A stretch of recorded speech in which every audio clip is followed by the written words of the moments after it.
What's up guys, Tony Watson here from ProTrainBB.com, and this week I'm giving you the top 5 crossovers that every basketball player should have, so let's get right into it.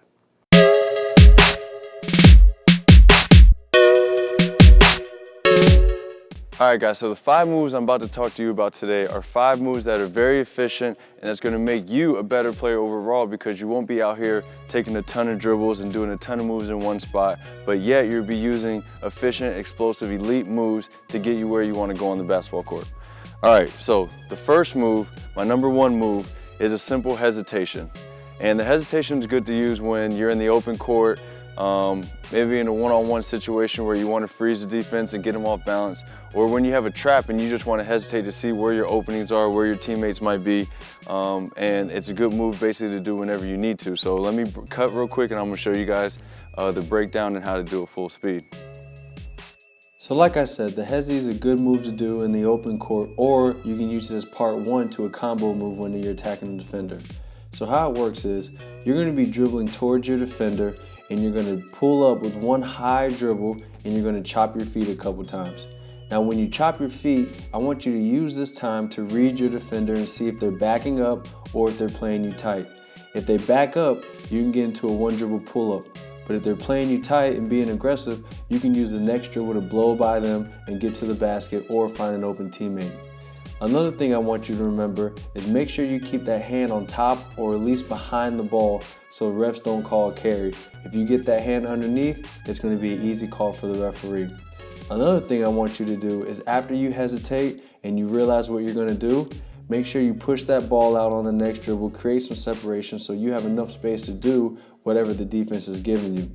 And last but not least, on that footwork, that last stutter step, I want you to jab in the opposite direction to get that defender even more off balance so you can blow by them and get into a scoring advantage. If you like the hesitation and you want to see how Chris Paul does his version of the Hesi, click the box below or the link is in the description. Crossover number 2 is a simple in and out. And in and out is one of my most favorite moves because it's not only an efficient move, but it's also an easy move. All right, so the ball doesn't even switch hands, but yet you get a lot of defenders off balance with it. I use it in one-on-one situations. I use it in transition a lot, and it's just a real easy move. Use your body really well with this move, and you get to the basket and you get into your pull-up with it. Alright, so I found the best time to do it in and out is when your defender's back on their heels or they're actually backpedaling. So when you do your in and out, let's say the ball's in your right hand, you're going to plant your right foot and the rest of your body is going to go all the way to the left. Your left leg, left arm, the ball in your right hand and all your shoulders are all going to fade to the left to get that defender to lean that way as well as you bring the ball back and go back to your right hand. Now, one thing I want you to remember is make sure you only rotate your hand on top of the ball for this entire move, and I really want you to plant that left leg or that opposite leg to really sell the move and use the next dribble to explode out and get to the basket or get past your defender to find an open teammate. You want to see more of the in and out? Make sure you click that box below, and if you're on your mobile device, the link will be in the description. The number 3 move is a counter to the in and out, and it is an in and out crossover. And this move is one of those moves that you have to have in your repertoire to counter that basic in and out.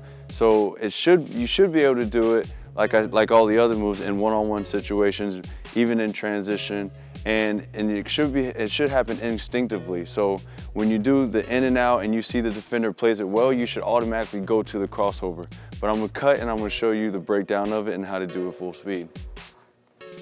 So like I said, the in and out crossover is a move that should happen instinctively because like we all know, every crossover doesn't work every time. So the move is exactly the same as the in and out, all the way up until the point where you're supposed to take an exploding dribble out and get past your defender. But instead, this time, you're going to plant that same side foot that the ball's on, and then you're going to do a crossover low below your knees, and then you're going to explode out past your defender. This move works great in one-on-one situations, even in transition as you can see, and is a great move, like I said, to do instinctively and get past your man if they play that in and out well. You want to see how Kyrie Irving does his version of the in and out crossover? Make sure you click the box below or check out the link in the description.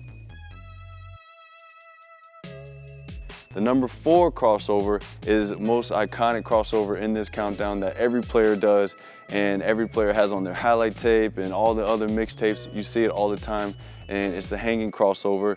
And guys like Allen Iverson, Kobe Bryant, Jamal Crawford, anyone with that crazy handle does this hanging crossover. So let's go ahead and cut, and I'm gonna show you how to do it.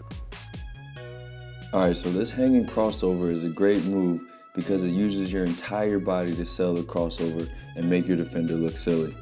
So how it starts is, you're gonna take an exaggerated step with the ball side foot. So if the ball's in my right hand, I'm gonna take a long exaggerated step with my right foot, and I'm also gonna extend the ball with my right hand and along with my body, all shifting to the right to make my defender lean in that direction. Once your defender leans in that direction, you're gonna do a quick crossover below the knees, and now you have the entire left side of your body to really attack and make a play, whether that's passing it to an open teammate, pulling up for a jump shot, or even getting all the way to the basket for a layup. But this is a great move to do to make your defender look silly and collect some of those ankles. Click that box below to see how AI used this move to cross up Michael Jordan. And last but not least is a between the legs, and that's the number 5 most efficient move that every player should have. And the between the legs can be used as a setup move, a counter move. It could be used as part 1 to a combo move, but you have to be able to do this move efficiently and effectively because you can always bring it out when you have tight defense on you or if you're doing it in a one-on-one situation. But let me cut and I'm gonna show you how to do this one as well. All right, so the between the legs can be done in a couple different ways. The first way is you can explode in one direction to really get your defender to lean that way and then boom, hit him with it between the legs and explode out and get by him. Or you can do it the way that I'm doing, where I kind of use it as a change of speed and change direction move. So how I do it here is I dribble towards my defender and I kind of raise out of my stance to make the defender relax. And then boom, I hit him with it between the legs, explode out in the other direction to get by them and leave them frozen in their stance. So the best way to do a between the legs is to get low and extend that opposite leg out so you have space to put the ball between your legs and you have momentum to push off of that back foot to explode out.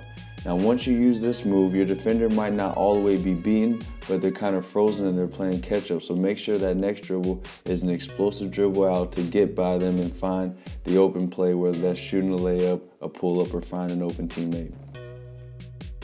All right guys, that's the top 5 crossovers that every player should have in their arsenal, whether they're a beginner or a more advanced player on the varsity, college, or even professional level. Now if you want to add more moves to your game, make sure you check out our program, Perfect Your Dribbling, where we teach you over 20 different moves through 20 different drills that's going to help you get that elusive, sticky crossover and help you finish off of a crossover with a layup or a pull-up. For more information, make sure you check out the cards that's attached to this video, or you scroll down to the description and we'll have a link down there for you. If you like this video, please hit the thumbs up below, and in the comments let me know what other suggestions you guys have and we'll be sure to bring those to you. And please share and subscribe to the channel. And if you missed last week, click right here, that'll take you to last week's video, and I'll see you next Monday for a new video. Keep perfecting your game, guys. Peace.